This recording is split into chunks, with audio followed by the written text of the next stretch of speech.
dit, « Maintenant, fiston, je veux que tu restes ici près de moi. Je veux te dire quelque chose. » Maintenant, juste avant que le Messie s'élève, toutes sortes de faussetés se produiront. Ça, c'est de Satan. Il a dit, « Mais souviens-toi, tu ne reconnaîtras que le Messie. Tiens-toi toujours à la parole. » Moïse a dit, « Le Seigneur notre Dieu suscitera un prophète. » Or, nous n'en avons pas eu depuis des centaines d'années. Mais il y aura un prophète identifié, qui s'élèvera parmi le peuple. Ce sera le Messie. Lui, il sera le prochain. Alors, quand André l'a emmené voir Jésus et qu'il lui a parlé de la prédication de Jean, qui disait qu'un Messie allait venir, pour Simon, eh bien, c'était juste un autre homme de passage. Alors, un jour, Simon est entré directement dans la présence du Seigneur Jésus lui-même. Jésus l'a regardé et a dit, « Ton nom est Simon, et tu es le fils de Jonas. » Avec ça, c'était réglé. Voyez? Or, combien ici savent que c'est là l'attribut de la parole de Dieu? Bien sûr. En effet, dans Hébreux, chapitre 4, verset 12, il est dit, « La parole de Dieu est plus tranchante qu'une épée à 2 tranchants, et elle discerne les pensées qui sont dans le cœur. » C'est ce que ces prophètes-là étaient. C'est ce qui leur donnait de voir des choses d'avance, voyez-vous? Et c'était l'exacte vérité, parce que c'était la parole pour cet âge-là. Si vous comprenez ça, levez la main, silencieusement. Donc, vous voyez, c'était la parole pour cet âge-là. C'est ce qui les identifiait en tant que prophètes. Maintenant, un prophète, notre mot anglais, prophet, signifie un prédicateur. Mais dans l'Ancien Testament, ce n'était pas exactement un prophète, c'était un voyant. Et le voyant annonçait d'avance des choses qui arriveraient. Et c'était là son accréditation, qui confirmait aussi qu'il était l'interprète divin de la parole écrite. Parce que son propre ministère manifestait cette parole. Voyez? Donc, c'est ce qui faisait de lui le prophète. Alors, quand Jésus est venu, c'est exactement ce qu'il a fait. Il a regardé directement là et il a dit, non seulement il connaissait son nom, Simon, mais il connaissait aussi son père, Jonas. Et c'est alors qu'il a reconnu ce que son père lui avait dit, que ce Messie serait un prophète. Or, ce n'était pas par la guérison. Ils avaient eu des guérisons, la piscine de Bethesda et tout au long des âges. Dieu a pourvu d'un moyen de guérison pour son peuple. Mais voici, se trouvait là le Messie identifié. Très vite, Simon a reconnu cela. Et Jésus lui a dit, sur sa confession, qu'il s'appellerait, vous savez, Pierre. Puis, nous voyons qu'il y avait là quelqu'un qui s'appelait, un autre jeune homme, il s'appelait Philippe. Il avait un ami, ils avaient étudié les Écritures ensemble. Si vous êtes déjà allé en Palestine, regardez là où il prêchait. Il est allé de l'autre côté de la colline, une distance d'environ 25 kilomètres. Il a trouvé Nathanaël sous un arbre, parce que Nathanaël possédait une oliveraie. Et alors, quand il est arrivé là-bas, il l'a trouvé en train de prier sous un arbre. Il a dit, « Viens voir qui nous avons trouvé, Jésus de Nazareth, le fils de Joseph. » Il a dit, « Viens voir, nous l'avons trouvé. » Bon, vous savez, bien sûr, ce gars-là étant un homme très bien, il a dit, « Eh bien, est-ce qu'il peut sortir quelque chose de bon de Nazareth ?» Il lui a donné la meilleure réponse qu'un homme puisse donner à une autre personne. « Viens voir, ne reste pas à la maison à critiquer. Viens, apporte la Bible, sondons-la. » Maintenant, sans doute que sur le flanc de la colline, ils se sont mis à parler. Il a dit, « Bon, tu sais, nous savons que lorsque le Messie viendra, il sera un prophète. » Oh oui, Moïse nous a dit cela. Nous attendons un prophète. Et bien sûr, les gens pensaient ceci. Si le Messie vient, Dieu fera descendre la passerelle, elle descendra sur les lieux du temple et dira, « Caïphe, je suis arrivé. » Mais Dieu ne fait pas les choses de cette façon. Il fait les choses dans une telle simplicité. Il prend seulement son Église. C'est ce qu'il veut, son Église. Donc, nous voyons qu'il a dit, « Tu sais, ce vieux pêcheur à qui tu as vendu du poisson, ou qui t'a vendu du poisson, une fois, il n'avait pas assez d'instructions pour signer son nom sur ce reçu. Oui, Simon. » Il lui a dit qu'il s'appelait Simon, et il lui a dit qui était son père. Eh bien, ça ne m'étonnerait pas qu'il te dise qui tu es quand tu arriveras. Eh bien, nous allons aller voir. Il est venu devant Jésus, quel que soit l'endroit où c'était, peut-être dans la ligne de prière, ou peu importe. Et il s'est approché. Jésus qui priait pour les malades. Jésus l'a regardé. Il a dit, « Voici un Israélite, dans lequel il n'y a point de fraude. Oh, ça l'a démonté. Il a dit, « Rabbi », ce qui veut dire docteur, « quand m'as-tu déjà vu? D'où me connais-tu » Il a dit, « Avant que Philippe t'appelle, quand tu étais sous l'arbre, je t'ai vu. » C'était réglé. Il a dit, « Rabbi, tu es le Fils de Dieu, tu es le roi d'Israël. » Vous voyez, cet homme avait vraiment reçu une formation. Il savait que le Messie, ce serait ça là, l'identification, parce qu'il fallait qu'il soit un prophète. Vous voyez, en effet, il fallait qu'il soit la parole. Et il n'avait pas eu de prophète depuis 400 ans. Et voilà qu'ici, il y avait un homme qui s'identifiait exactement. C'était Jésus. Hier. Bon, nous pourrions traiter de bien d'autres personnages, mais laissons-les simplement de côté pour le moment. Il y avait 3 catégories de gens sur la terre. Ce sont les 3 fils de Noé, Cam, Sem et Japheth. C'étaient les Juifs, les Samaritains et les gens des nations. Or, nous, des nations, les Anglo-Saxons, nous n'attendions pas de Messie. Nous avions une massue sur le dos et nous adorions des idoles. Nous étions des Romains et quoi encore. Mais les Samaritains attendaient un Messie. Et il ne vient qu'à ceux qui l'attendent. Dieu fait toujours cela. Il vient chez les siens. Maintenant, remarquez, il descendait à Jéricho, mais il avait une raison. Il devait passer par la Samarie. Et il est venu dans une ville appelée Sichar. Il avait envoyé les disciples chercher de la nourriture. Et en attendant, il était assis là. Et une petite femme, peut-être une personne de belle apparence, est arrivée au puits vers 11 heures. En effet, elle ne pouvait pas venir le matin avec les autres vierges qui venaient. Donc, elle est arrivée là. Elle était une femme de mauvaise vie. Nous savons ce que c'est. Et alors probablement que ses cheveux pendaient sur son visage. Elle est arrivée là pour faire descendre la cruche d'eau. C'était un genre de cruche avec des anses. On y accroche la poignée pour la faire descendre. Elle a entendu quelqu'un dire « Apporte-moi à boire ». Elle a regardé autour d'elle. Elle a vu un homme d'âge moyen qui se tenait là, assis là contre le mur. C'était un paysage qui ressemblait un peu à celui-ci. Et il était assis là contre les vignes. Le même puits de la ville est toujours là aujourd'hui. Et il a dit « Apporte-moi à boire ». Il était juif. Là, il y avait aussi de la ségrégation là-bas. Alors elle a dit, nous ne pouvons pas, ce n'est pas nécessaire. Tu n'es pas censé faire ça. Tu es un juif. Et je suis une femme de Samarie. Nous n'avons pas de relation les uns avec les autres. Il a dit, mais si tu savais à qui tu parles, c'est toi qui me demanderais à boire. Je te donnerai de l'eau qu'on ne vient pas puiser ici. Vous voyez? Qu'est-ce qu'il essayait de faire? Entrer en contact avec son esprit, là. Voyez? Alors elle a dit, eh bien, nous adorons sur cette montagne, et tu dis à Jérusalem. Et ils ont continué à parler un peu. Finalement, il a trouvé où était son problème. Elle avait trop de mari. Il a dit, va chercher ton mari et viens ici. Elle a dit, je n'ai pas de mari. Il a dit, c'est vrai, tu en as 5, et celui avec qui tu vis n'est pas le tien. Tu as dit, alors, regardez la différence entre elle et ses sacrificateurs.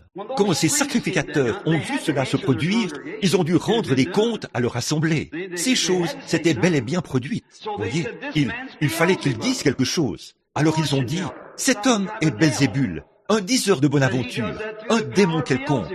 Ils ont dit, il fait ces choses par la puissance de Belzébul. C'est ce que les sacrificateurs ont dit. Qu'est-ce que cette petite femme a dit? Seigneur, je vois que tu es un prophète. Nous savons que lorsque le Messie viendra, ce sera son signe. C'est ce qu'il fera. Il sera le prophète. Jésus a dit, je le suis, moi qui te parle. Oh là là, c'était réglé. Voyez? C'était Jésus-Christ hier. Ce serait Jésus-Christ aujourd'hui et éternellement. Pas vrai? C'est ce qu'il est. Il est la parole manifestée. Et la parole de ce jour-là descend et s'identifie. Et là, il a dit qu'il le ferait de nouveau. Il reviendra, le prophète. Il ne peut pas agir sans utiliser ses prophètes, parce que c'est la parole. Là, il est mort pour notre sanctification, à renvoyer le Saint-Esprit sur nous. Maintenant, remarquez, pour accomplir l'œuvre. Bon, le prophète a dit, un jour viendra, qui ne sera ni jour ni nuit, mais au temps du soir, la lumière paraîtra. Maintenant, le soleil se lève à l'est et se couche à l'ouest. Géographiquement, c'est comme ça que ça se passe. La civilisation a voyagé avec le soleil. L'évangile aussi. Souvenez-vous, L'Évangile a commencé en Europe. Il a traversé les mers jusqu'en Allemagne. De l'Allemagne en Angleterre. De l'Angleterre, il a traversé l'océan jusqu'aux États-Unis, sur la côte Est, et s'est déjà rendu à l'Ouest. Maintenant, si l'Évangile va plus loin, il reviendra à l'Est de nouveau. Nous sommes à la fin. Là, il y a eu un jour, quand ce Fils s'est levé là-bas au commencement, le F-I-L-S de Dieu, est venu sur la terre. Or, il était promis qu'il viendrait de nouveau au temps du soir. Là, nous avons eu un jour sombre. Nous avons eu de grandes réunions. Nous avons guéri les malades. Nous avons passé des moments merveilleux. Et nous avons fait des organisations, des écoles, des hôpitaux et des séminaires. Tout cela est très bien. C'était un jour sombre. Mais il a promis, juste avant que la nuit arrive, la lumière paraîtra. Or, Jésus a dit dans Luc, chapitre 17, il a dit, ce qui arriva du temps de Sodome. Maintenant, écoutez attentivement, je termine. Ce qui arriva du temps de Sodome arrivera de même à la venue du Fils de l'homme. Ça, nous le savons tous. En effet, il a lu la même Bible dans la Genèse que nous lisons. Et observez le cadre de Sodome. Or, à Sodome, il y avait 3 catégories de gens. Il y a toujours 3 catégories de gens. Les croyants, les soi-disant croyants et les incroyants. Bon, il y avait là Abraham. Son nom avait été changé d'Abraham en Abraham, ce qui voulait dire père de nations. Et il ne pouvait pas avoir de bébé tant qu'il s'appelait Abraham. Il fallait que son nom soit changé pour Abraham, car Am signifie effectivement père des nations. Maintenant remarquez, père pour les nations. Maintenant remarquez, la scène n'a jamais concordé dans le monde entier, comme c'est le cas en ce moment même. Maintenant, nous voyons que tout est aligné exactement comme à Sodome. Si vous ne le croyez pas, enlevez vos lunettes de soleil, sortez et regardez dans la rue chaque jour. Regardez les journaux, partout où vous voudrez. C'est une Sodome, exactement, voyez? Et il y avait Lot, là-bas, à Sodome. Mais ici, c'était Abraham, c'était l'élu, celui qui avait la promesse. Il n'était pas dans Sodome, il n'est pas allé là-bas. Il a été appelé à sortir. Or, il y a 3 groupes de gens. Il y avait un véritable croyant et il y en avait un tiède. Et n'importe quel docteur vous dira que Lot représentait l'église dénominationnelle qui était dans Sodome. Puis, il y avait le sodomite à cette époque-là. Maintenant, remarquez, juste avant ils étaient... Abraham et Lot attendaient un fils promis, un fils miraculeux. Pas vrai? Est-ce là ce que l'Église attend aujourd'hui? Le retour de ce Fils, Jésus-Christ, le Fils de Dieu. Nous attendons sa venue. Maintenant, regardez le cadre. Tout le monde admettra que les choses sont dans un état comme celui de Sodome. Je suis passé en Californie, ici, l'autre jour, et j'ai mis la main sur un magazine ou un journal où j'ai lu que le nombre d'homosexuels a augmenté de 60% au cours de la dernière année. Voyez? Oh là là! C'est pitoyable. Voyez, c'est simplement parce que les femmes ont laissé tomber leur moralité. C'est vrai, elles sont là, dans la rue, nues. Et c'est vraiment une honte. Mais la Bible dit qu'elles seraient comme ça. Et même pour les hommes, ils sont changés. Voyez, et ça va empirer. Dans un autre. Si le monde subsistait, dans 50 ans, le monde entier serait complètement fou. Regardez la santé mentale d'il y a 40, d'il y a 20 ans, jusqu'à aujourd'hui. Voyez? Maintenant, regardez le cadre. Voici Abraham l'élu, appelé à sortir, là. Et il y a Lot en bas, à Sodome. Et 3 anges sont venus. 2 anges sont descendus pour parler à Lot. Ils ont prêché la parole. Et ils ont essayé de faire sortir Lot de là. Pas vrai? Mais celui-ci, qui est resté avec Abraham, il n'a pas cherché à faire sortir Abraham de quoi que ce soit, parce qu'il était déjà sorti. Voyez? Il était sorti. Mais regardez bien le genre de signe qu'il a opéré. Maintenant, regardez. Il était assis, le dos tourné à la tente. Et Sarah était dans la tente, derrière lui. Il ne l'avait encore jamais vue. Et souvenez-vous, juste un jour ou 2 avant ça, son nom était Abraham. Et elle s'appelait Sarai. Maintenant, elle s'appelle Sarah, S-A-R-A. Il s'appelle A-B-R-A-H-A-M. Il a dit, Abraham, où est ta femme Sarah? S-A-R-A. Il a dit, elle est dans la tente, derrière toi. Il a dit, je vais te visiter à la période de la vie. Or, il avait attendu cet enfant pendant 25 ans. Elle a maintenant près de 100 ans. Il a 100 ans. Elle a 90 ans. Il a dit, je vais te visiter à la période de la vie, et tu auras ce fils. Et Sarah, elle a un peu ri, vous savez, en elle-même. Elle a dit, moi, une vieille femme? Voyez, nous sommes un auditoire mixte, mais vous savez ce que je veux dire. Quant à cet homme et sa femme, les relations conjugales avaient cessé depuis des années et des années et des années, voyez-vous, parce qu'il avait 100 ans et elle 90, bien avancé en âge. Elle a dit, moi, avoir du plaisir avec mon Seigneur, Abraham, alors que lui aussi est vieux? Voyez? Alors cet homme, le dos tourné à la tente, a dit, pourquoi Abraham ou pourquoi Sarah a-t-elle ri dans la tente en disant que ces choses ne se peuvent pas? Abraham l'a appelé Elohim. C'était Dieu. Elohim, c'est celui qui existe par lui-même. Voyez, qui suffit à tout, qui existe par lui-même. Au commencement, Dieu. Prenez ce mot, Dieu. Regardez-le là, la même. Traduit de la même manière. Elohim. Par lui, Elohim était là, manifesté dans la chair. Il avait mangé la chair d'un veau, bu le lait de la vache et mangé du pain. Et il était là, en train de parler à Abraham. Et Abraham savait qu'il pouvait discerner ce qu'il y avait dans les pensées de Sarah, là derrière. Et c'est pour cette raison qu'il savait que c'était Elohim.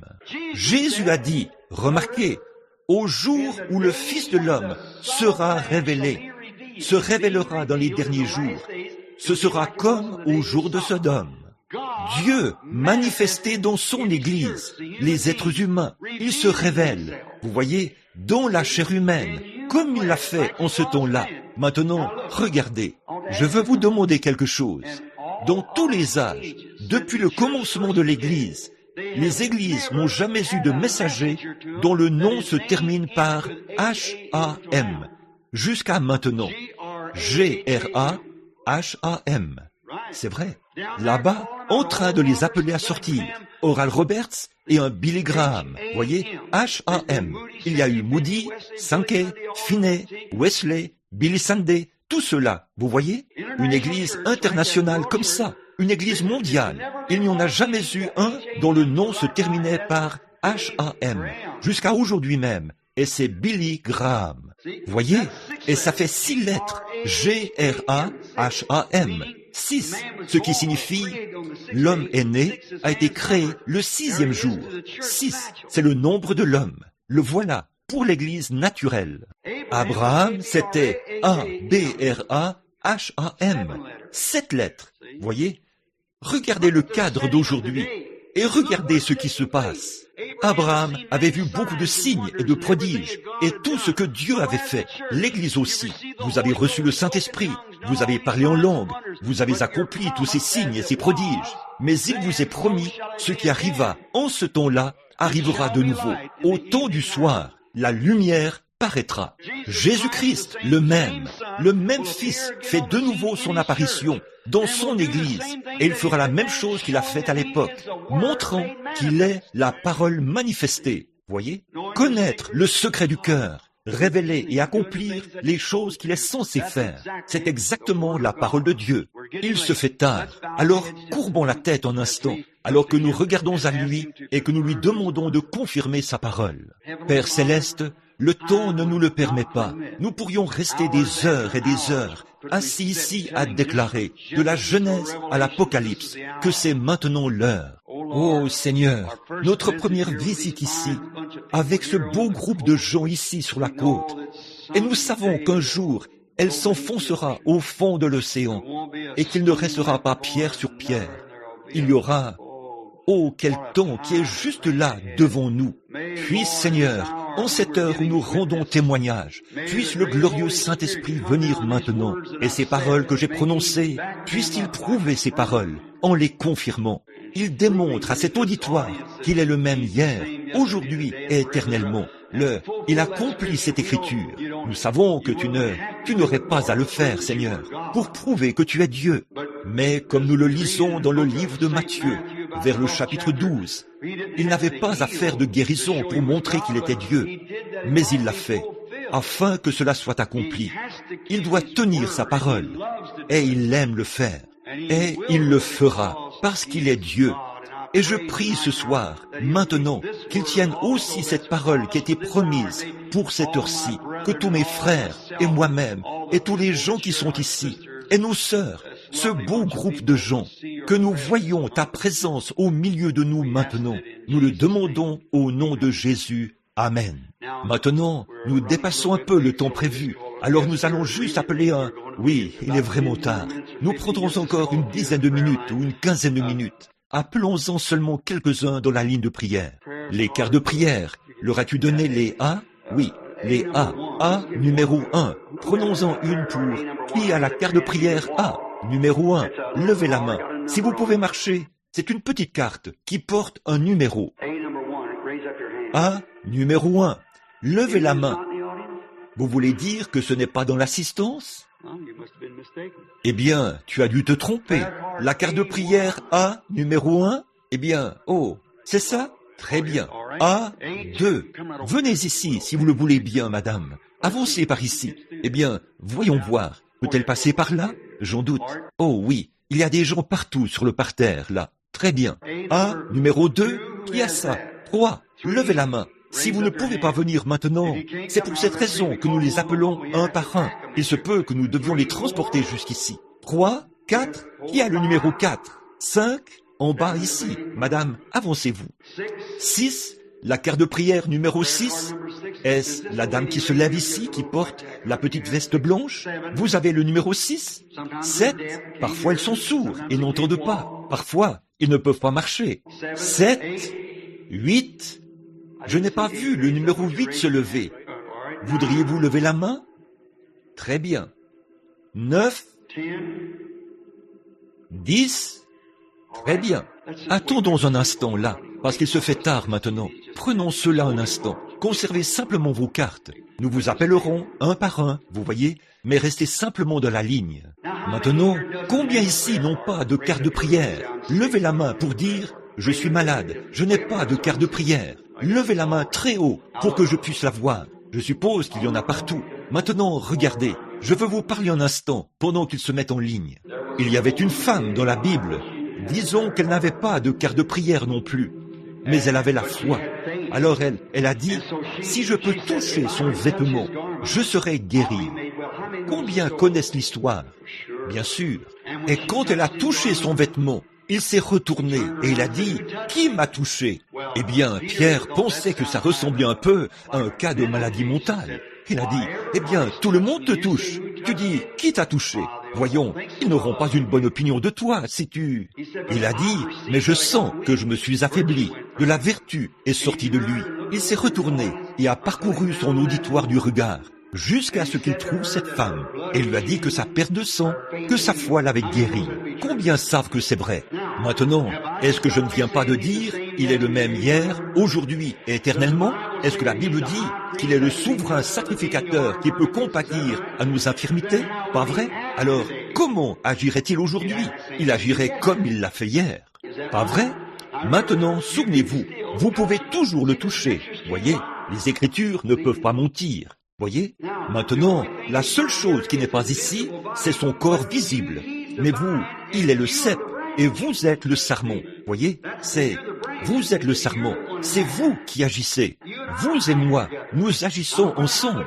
Maintenant, peu importe combien il moindrait, il doit vous moindre, vous aussi. Voyez? En effet, il faut qu'il y ait à la fois le négatif et le positif pour produire la lumière. Alors maintenant, vous devez aussi le croire. Eh bien, vous qui n'avez pas de carte de prière, regardez par ici et dites, Seigneur Jésus, cet homme ne me connaît pas. Chose certaine, il ne me connaît pas. Mais je souffre de quelque chose et fait qu'il se retourne et qu'il m'en parle, comme Jésus l'a fait cette fois-là. Et je sais qu'il ne me connaît pas. Donc, il faudra que ce soit toi. Alors je le croirai. Pouvez-vous faire ça? Allez-vous croire ça? Très bien, très bien. Priez maintenant. Je vais prendre ceci. On dirait que cet appareil est plus... C'est très bien. Il fonctionnait un peu mieux que d'habitude. Maintenant, frères, ça c'est l'évangile que vous prêchez, voyez? Alors priez pour moi. Bon, maintenant, que tout le monde soit aussi respectueux que possible et regardez par ici, et croyez de tout votre cœur. Croyez simplement, avec tout ce qui est en vous.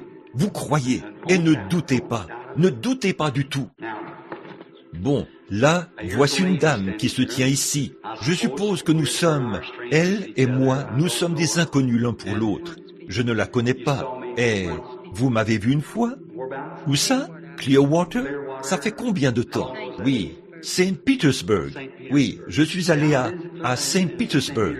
C'était il y a plusieurs années.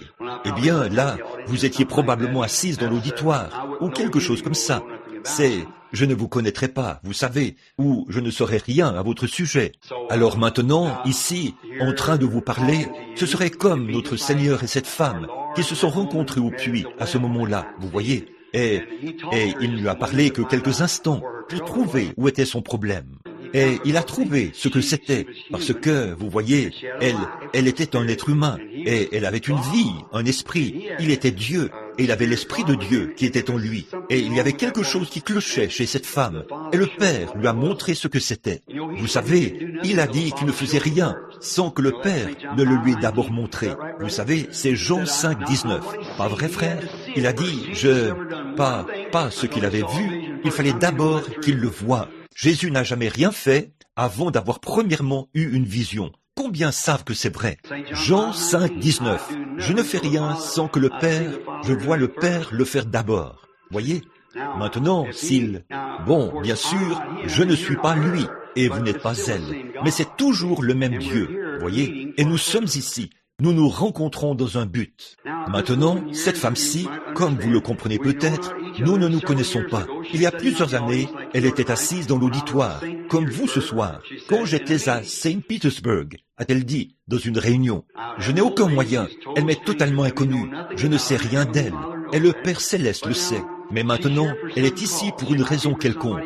Elle pourrait être ici pour quelqu'un d'autre, des problèmes financiers, des problèmes de famille. Elle est peut-être elle-même malade. Elle est peut-être ici pour quelqu'un d'autre. Je ne sais pas pourquoi elle est ici. Voyez, c'est une femme, tout simplement. Eh bien, qu'en serait-il s'il était malade et que j'étais comme notre noble frère Oral Roberts, et que je lui imposais les mains et dirais que le Seigneur vous guérisse et vous rétablisse, et vous repartiriez en croyant cela.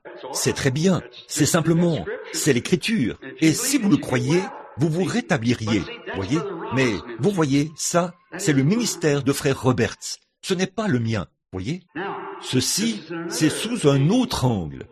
Quelque chose qui est ici au temps de la fin. Or, Jésus, qu'était-il? Le même hier, aujourd'hui et éternellement. Maintenant, s'il se tenait ici, vêtu de ce complet que je porte, qu'il m'a donné, alors, si cette femme est malade, pourrait-il la guérir? Faites attention maintenant, faites attention. Non, il ne pourrait pas le faire. Il l'a déjà fait. Voyez, il a été blessé pour nos transgressions. C'est par ses meurtrissures que nous avons été guéris. Il l'a déjà fait. La seule chose qu'il pourrait faire, c'est de s'identifier devant elle, pas vrai? Et faire connaître qu'il est ressuscité des morts et qu'il est vivant. Et maintenant, là, il s'identifierait. Et la seule manière pour lui de le faire, c'est comme il l'a fait à cette époque-là. Il serait le prophète. Pas vrai? Eh bien, ce ne serait pas moi, parce que je n'en sais rien. Alors, ça m'exclut. Donc, il faudrait que ce soit lui. Alors, si nous sommes le sarment, et qu'il est le cep, il envoie son esprit en moi pour me faire savoir quelque chose à votre sujet, ou quelque chose que vous voulez, ce que vous avez été, ce que vous êtes, ou ce que vous serez, ou quelque chose d'autre. Vous saurez si c'est la vérité ou pas, si c'est déjà arrivé. Donc, cela devrait vraiment vous faire voir qu'il est vivant et avec nous aujourd'hui. Voyez? Est-ce que cela vous ferait croire s'il le faisait? Maintenant, levez la main. Je veux savoir.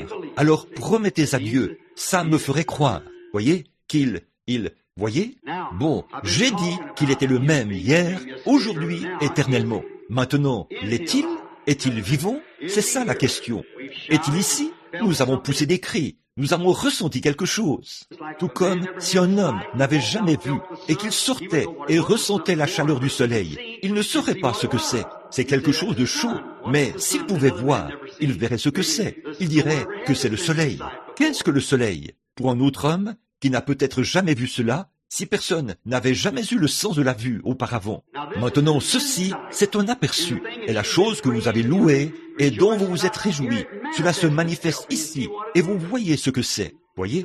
Maintenant, le voici ici. Cette Bible est posée ici, et ce beau groupe de frères ici est tout autour. Nous sommes tous les deux des inconnus. Maintenant, puisse le Seigneur Jésus révéler. Maintenant, pour guérir, ou pour lui donner ce qu'elle veut, si c'était de l'argent, il faudrait que ce soit vraiment peu, parce que je n'en ai pas beaucoup. Mais je le ferai, je ferai de mon mieux.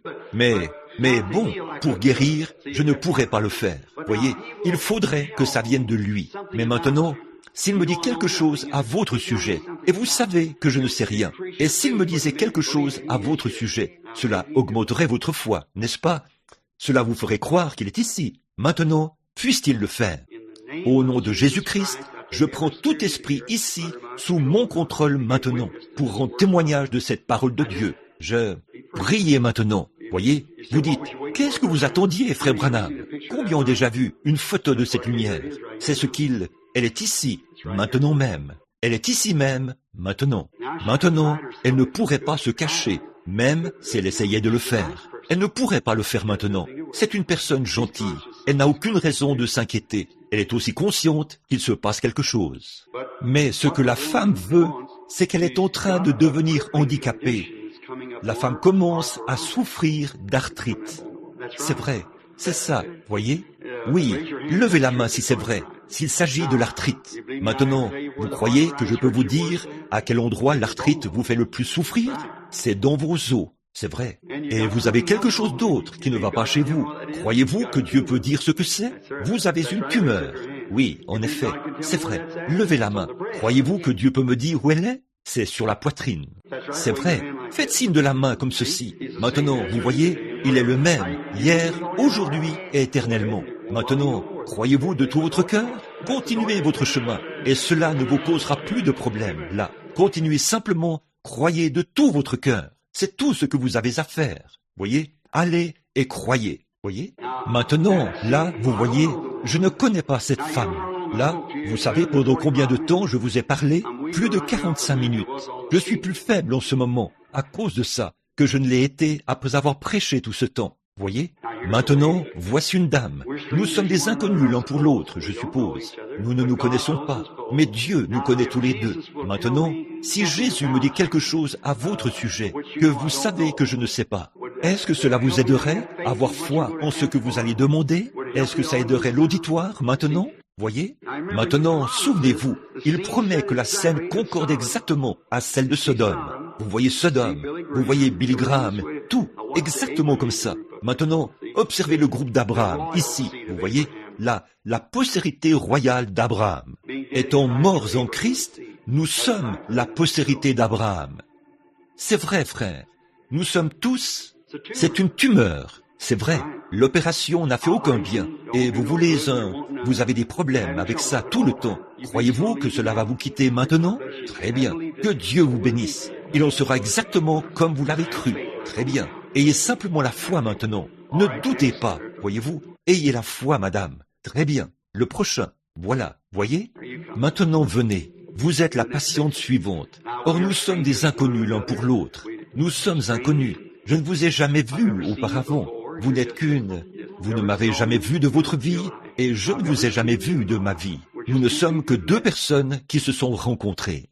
Maintenant, qu'est-ce que c'est? C'est un don, voyez? Un don, ce n'est pas quelque chose comme un bâton ou une épée avec laquelle on coupe et tout. Un don, c'est un moyen de s'enlever du chemin. Voyez, je dois m'enlever du chemin. Alors le Saint-Esprit prend la relève. Voyez, ce n'est pas une chose que vous prenez pour faire quelque chose. C'est un don pour s'enlever du chemin. Alors Dieu vous utilise. Voyez, une fois que vous êtes, c'est comme un petit... On ne peut pas l'expliquer, parce qu'on ne peut pas expliquer Dieu. Nous croyons Dieu. Nous ne l'expliquons pas. Nous ne pouvons pas. On connaît Dieu par la foi, et non par la science, ni par aucun autre moyen. On ne le prouve pas par la science. On croit simplement en lui. On ne peut pas prouver ce qu'est l'amour. On ne peut pas prouver ce qu'est la joie, l'armure complète de Dieu, l'amour, la joie, la paix, la longanimité, la douceur, la bonté, la patience. Tout ça, c'est surnaturel. Voyez, vous ne pouvez pas le prouver, mais vous savez que vous l'avez. Voyez, c'est ça. Alors vous-même, vous le savez. La dame est vraiment épuisée. Il y a quelque chose qui ne va pas avec sa bouche, à l'intérieur de sa bouche. C'est vrai. Si c'est vrai, levez la main. Et c'est cancéreux. Vous craignez que ce le soit. C'est vrai. Maintenant vous dites, vous l'avez deviné. Je ne l'ai pas deviné non plus. On ne devine pas ces choses. Regardez encore ici. Vous êtes quelqu'un de très bien. Quelque chose vous est arrivé à ce moment-là. Mais tenez, vous avez aussi eu un accident de voiture, n'est-ce pas? Si c'est vrai, levez la main. Ça, vous voyez, là, je n'aurais pas pu le savoir. Très bien. Alors, continuez votre chemin en vous réjouissant. Croyez simplement Dieu. Amen. Croyez-le. Avancez-vous maintenant. Vous croyez. Vous croyez? Maintenant, vous qui êtes dans l'auditoire, commencez simplement à croire de tout votre cœur. Ne doutez pas, mais croyez que chaque parole est la vérité. Vous voyez? C'est lui. C'est votre Seigneur. Il est là, au milieu de vous. Vous croyez ça, dans la salle? Or, nous sommes des inconnus l'un pour l'autre, je suppose. Je ne vous connais pas, et vous ne me connaissez pas. Bon, c'est bien. En effet, c'est ce qui fait que je n'étais jamais venu ici avant, vous savez. Nous sommes simplement ici, en ville. Et vous êtes dans le besoin, ou ce qu'il peut y avoir. Vous croyez que Dieu peut me dire quel est votre besoin, ou ce qu'il peut y avoir? Vous me croirez? Ce n'est pas pour vous-même, c'est pour quelqu'un d'autre. C'est vrai, c'est un petit-fils. Et ce petit-fils est un peu arriéré. C'est exact. C'est à un autre endroit. Ce n'est pas ici, quelque chose comme le Nouveau-Mexique, ou c'est au Nouveau-Mexique. C'est là que ça se trouve. Allez, croyez maintenant, de tout votre cœur. Nous sommes des inconnus l'un pour l'autre. C'est la première fois que nous nous rencontrons. Mais, très bien. Un homme assis juste là, cette chose qui bouge comme ceci, il regarde. Vous souffrez de maux d'estomac, monsieur. C'est vrai, vous étiez assis là, à vous demander comment cela avait pu se faire. N'est-ce pas vrai? Et vous pensiez à votre propre estomac. Si c'est vrai, levez la main. Je ne connais pas cet homme, je ne l'ai jamais vu de ma vie. Très bien. Vous avez une habitude dont vous voulez vous débarrasser. Fumer. Vous voulez arrêter de fumer? C'est ce qui cause votre problème d'estomac. Quand vous fumez des cigarettes, la nicotine descend, ce qui provoque des spasmes dans votre estomac. Je n'ai jamais vu cet homme de ma vie, et le voilà ici. Maintenant, levez-vous, monsieur, si c'est la vérité. Je vous libère de vos cigarettes. Au nom de Jésus-Christ, allez et soyez guéris. Or, je ne l'ai jamais vu de ma vie. Qu'est-ce qu'il a touché? Il a touché le maître. Au fait, la dame assise là, à côté de vous, une de vos proches, elle aussi, elle a des problèmes d'estomac. C'est vrai. Vous voulez vous remettre de vos problèmes d'estomac, madame? Vous voyez, l'esprit, c'est le dernier jour. Ne voyez-vous pas cette lumière suspendue tout près d'eux? C'est vrai. Très bien. C'est vrai. Maintenant, allez, croyez. Votre nervosité vous quittera. Et c'est ce qui causait vos problèmes d'estomac. C'est vrai. Croyez de tout votre cœur maintenant. Très bien. À propos, il y a une autre dame, assise là, à côté de vous. Elle a une allergie. Si c'est vrai, levez-vous, madame. C'est vrai. Levez-vous et admettez-le. Et très bien. Croyez-vous que Dieu vous l'enlèvera? Alors, vous pouvez avoir ce que vous demandez. Or, je ne les ai jamais vus de ma vie. Et c'est exactement ce qu'il en est. Qu'est-ce qu'ils ont touché? Ils ont touché le souverain sacrificateur, qui peut être touché par le sentiment de leurs infirmités. N'importe lequel d'entre vous dans l'auditoire, croyez la même chose. Croyez simplement. Assis là, il y a un homme qui désire recevoir le baptême du Saint-Esprit. Il est aussi à la recherche d'un emploi. Croyez-vous que Dieu vous donnera le Saint-Esprit et vous donnera un emploi? Maintenant, levez la main. Juste ici, assis là, vêtu d'une chemise blanche. Très bien. Je ne l'ai jamais vu de ma vie, mais c'est exactement ce qu'il pensait. Si c'est vrai, faites signe de la main, comme ceci. Maintenant, ne voyez-vous pas? La parole de Dieu discerne les pensées et les intentions du cœur. Jésus-Christ le même hier, aujourd'hui et éternellement. C'est lui dans l'auditoire. Vous savez que ça ne peut pas être moi. Je ne suis pas dans l'auditoire. Je suis à 20 mètres de lui. Mais il a touché le souverain sacrificateur. Oh, juste penser que Christ est présent, mes amis. Pouvez-vous comprendre cela? Excusez-moi, madame. Je dois simplement suivre, vous savez, il y a une telle traction de la foi. Ça a commencé dans l'auditoire. Maintenant, ce serait difficile d'éviter cela, voyez-vous. Très bien. Vous êtes une croyante. Et vous croyez que cette opération que vous êtes sur le point de subir, croyez-vous que Dieu peut vous enlever ça avant de subir l'opération? Vous le croyez aussi? Et vous croyez maintenant que, oui, vous avez cette fille qui a un genre de rhume des foins, ou quelque chose comme ça. Croyez-vous que Dieu va la guérir de ce rhume des foins? Vous croyez ça? Très bien. Maintenant, allez lui imposer les mains et croyez de tout votre cœur, et Dieu la guérira. Ayez la foi. Vous voulez manger votre souper? Vous croyez que votre estomac ira bien? Très bien. Alors, allez manger. Le Seigneur Jésus est ici. Très bien. Venez, amenez la dame.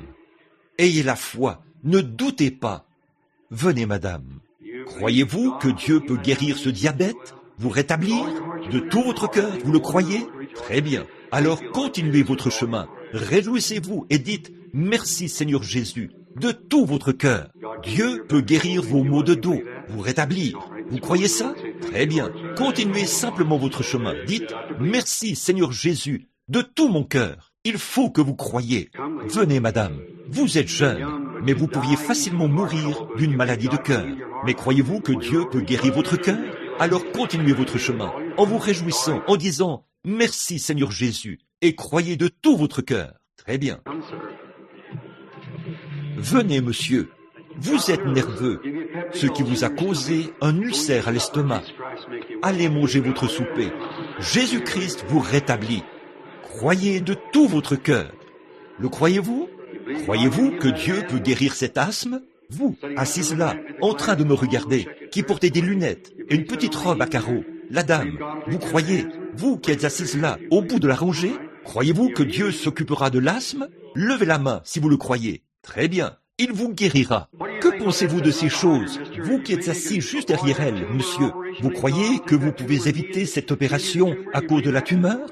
Vous croyez que Dieu va enlever cette tumeur et vous guérir de cette tumeur? Vous croyez ça? Très bien, monsieur. Vous pouvez aussi avoir la vôtre. Voyez? Très bien. Si vous avez simplement la foi et que vous ne doutez pas, Dieu le fera certainement. Amen. Combien dans l'auditoire croient maintenant de tout leur cœur qu'il est le même hier, aujourd'hui et éternellement? Croyez-vous que c'est bien Jésus ressuscité? Eh bien, chacun d'entre vous sait que je ne pourrais pas faire ça. Je ne sais rien de vous tous, mais lui, il le sait. Là, la Bible dit aussi ceci. Combien d'entre vous sont des croyants? Levez la main. Or, Jésus a dit ces dernières paroles à l'Église, au moment de son départ. Allez par tout le monde et prêchez l'Évangile à toute la création. Celui qui croira et qui sera baptisé sera sauvé. Celui qui ne croira pas sera condamné. Voici les miracles qui accompagneront ceux qui auront cru. S'ils imposent les mains aux malades, les malades seront guéris. Croyez-vous cela? Eh bien, voulez-vous faire quelque chose pour moi? Alors, maintenant, imposez-vous les mains les uns aux autres. Ne faites rien d'autre que de poser votre main sur quelqu'un qui est assis à côté de vous. Comme ça, partout ici. C'est ça. Touchez simplement la main les uns des autres. Très bien. Je veux vous poser une question. Je veux que vous me regardiez. Souvenez-vous, aussi fermement que l'Écriture le déclare, ceci, Abraham n'a plus jamais vu un seul signe avant que le Fils voie le jour. C'est le dernier signe qu'Abraham a vu. Il y a toujours un signe. Permettez-moi de vous dire, Église, voici votre dernier signe. L'apparition du Fils ne tardera pas à venir. À l'heure où vous n'y penserez pas, elle sera enlevée. Les gens continueront à prêcher en pensant qu'ils reçoivent le salut et tout. Il sera exactement comme lorsque Jean est venu. Tous, les gens ont continué. C'était déjà passé. Il est plus tard que nous le pensons. Maintenant, vous avez les mains les uns sur les autres. Et vous avez vu quelque chose que Jésus a promis pour ces derniers jours, qu'il ferait. Et le voilà qui fait exactement ce qu'il avait dit. Maintenant, vous dites que vous êtes un croyant. Je le crois. Maintenant, votre main est posée sur quelqu'un.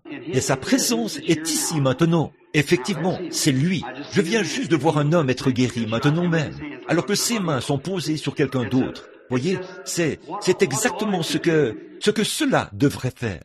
Mais voyez-vous, cela arrive au moment du déroulement de l'âge de l'église de Laodicée. Si c'était pendant une période de réveil, ça s'allumerait et s'enflammerait comme ça. Mais vous voyez, c'est arrivé quand il était mis à la porte de l'église. Vous vous souvenez, l'autre jour, au moment de ce tremblement de terre? Vous vous souvenez de l'arche de l'église de Laodicée?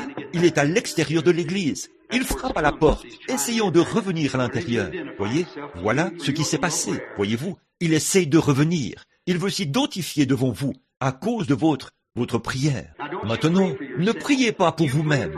Priez pour la personne sur qui votre main est posée, parce qu'elle prie pour vous. Voyez? Et alors, croyez de tout votre cœur. Priez simplement comme vous le faites dans votre église. Si vous priez à haute voix, priez à haute voix. Si vous priez en silence, priez en silence. Quelle que soit la manière dont vous priez dans votre église, priez et dites, Seigneur Jésus, je suis sûr que je suis dans ta présence maintenant, le glorieux Seigneur Jésus qui est ressuscité des morts et qui s'est identifié ici même dans cette salle. Ici, très loin, et, tout près, ou à Tampa, en Floride. Je suis ici très loin, et tu es ici, dans cette salle, ce soir. Et l'esprit que tu avais sur toi quand tu étais ici, tu l'as renvoyé parmi nous. Et nous avons vu notre propre foi, ou frère Branham, avec la foi, par un don qui lui était donné, avec lequel il est né. Et là, il avait la foi pour se tenir là et s'enlever complètement du chemin. Il ne connaissait aucun de nous. Tu es venu et tu as utilisé le don parce qu'il s'est simplement détendu. Et toi, tu l'as utilisé. Il y avait des gens là-haut sur l'estrade, ici dans l'auditoire, de parfaits inconnus. Et cela a manifesté la parole. La parole de Dieu est manifestée. Nous savons qu'il est la parole, le même hier, aujourd'hui et éternellement. Et tu es ici. Je crois en toi. Et mes mains sont posées sur quelqu'un. Et cette personne a les mains posées sur moi. Maintenant, glorieuse présence de Christ, guéris cette personne. Et je vais prier pour vous tous. Maintenant, priez les uns pour les autres, alors que je prie pour vous tous. Et vous serez guéris, chacun de vous, maintenant même, tous ceux qui le croiront. Père Céleste, ce groupe de gens ici, ce soir, nous te remercions pour ta présence, Seigneur. Cela nous prouve que notre religion chrétienne est vraie. La religion de Mahomet, celle de Bouddha et de tous les autres, ils sont morts et dans la tombe. Mais nous avons un tombeau vide et un Christ vivant qui est ici avec nous ce soir, qui s'identifie par la personne du Saint-Esprit, agissant à travers nous et montrant qu'il est la parole pour cette heure-ci. Il est la parole pour faire vivre les promesses de cette heure-ci. Et s'il peut utiliser la promesse identifiée afin de s'identifier, à combien plus forte raison tiendra-t-il sa promesse de guérison que nous avons vu s'accomplir au fil des années? Regarde les mains des croyants, Seigneur. Ils se sont imposés les uns aux autres. Seigneur, j'offre cette prière en leur faveur, afin que chacun d'eux soit guéri. Accorde-le. Puisse la puissance de Jésus-Christ envahir chacun d'eux et que la foi vienne afin qu'ils puissent, non, peut-être qu'ils ne savent même pas qui est cette personne qui a les mains posées sur eux, mais nous savons que tu es ici et nous te touchons par notre foi. Satan, au nom de Jésus-Christ, quitte cet auditoire, sors de ces gens afin qu'ils puissent partir et être libérés. Au nom de Jésus-Christ. Amen. Très bien, frères. Combien d'entre vous croient maintenant de tout leur cœur que Jésus-Christ vous rétablit? Levez-vous, dites, je crois. Très bien. Maintenant, la prière de la foi a été faite. Merveilleux. Très bien. Que Dieu vous bénisse. Ça règle la question. Amen.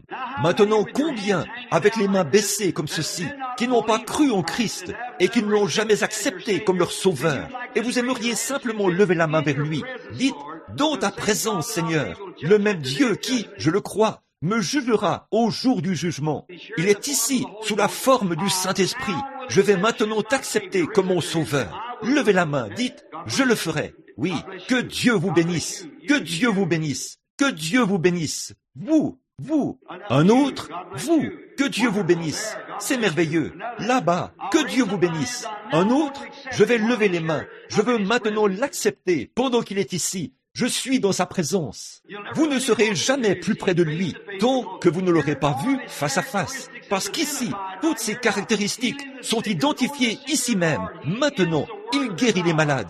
Il connaît le secret du cœur. Il est la parole de cette heure-ci. Vous croyez ça? Levez la main maintenant. N'importe qui d'autre, toute autre personne qui veut maintenant l'accepter comme son sauveur. Levez les mains bien haut maintenant. pour que nous les voyions. Eh bien, que Dieu vous bénisse. C'est bien, il en a, je pense, 8 ou 10, 15 qui l'ont levé. Bon, courbez la tête maintenant, pendant que nous prions pour eux, chacun d'eux. Si vous vous tenez près de ceux qui ont levé la main, qu'un chrétien leur impose les mains. Que l'un des pasteurs s'avance ici, si vous le voulez bien, rapidement. Je vais demander à l'un des pasteurs de prier pour vous maintenant, pour ces âmes qui viennent de se lever.